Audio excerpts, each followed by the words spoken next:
بسم اللہ الرحمن الرحیم۔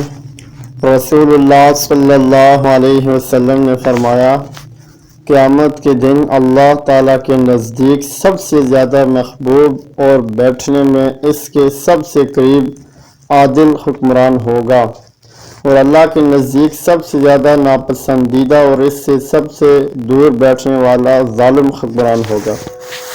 آپ صلی اللہ علیہ وسلم نے فرمایا، اللہ اس شخص کے چہرے کو تر و تازہ رکھے جس نے میرے سے جو حدیث سنی، پھر جیسی سنی ویسے ہی آگے لوگوں تک پہنچائی۔ ناظرین کرام، اچھی بات کا پھیلانا، اچھی بات کا شیئر کرنا، دوسروں تک پہنچانا صدقہ جاری ہے۔ ہم اسی طرح کی روزانہ ایک حدیث آپ کی خدمت میں پیش کرتے ہیں۔ ابھی تک آپ نے اس ویڈیو کو لائک نہیں کیا تو آپ لائک ضرور کر دیں، اور اگر چینل کے اوپر نئے آئیں تو چینل کو ضرور سبسکرائب کر دیں اور بیل آئیکن کو دبا دیں، اس لیے کہ فیوچر میں ہماری ہر آنے والی نئی اسلامک ویڈیو کا نوٹیفیکیشن بر وقت آپ لوگوں تک پہنچ سکیں۔ جزاک اللہ خیر۔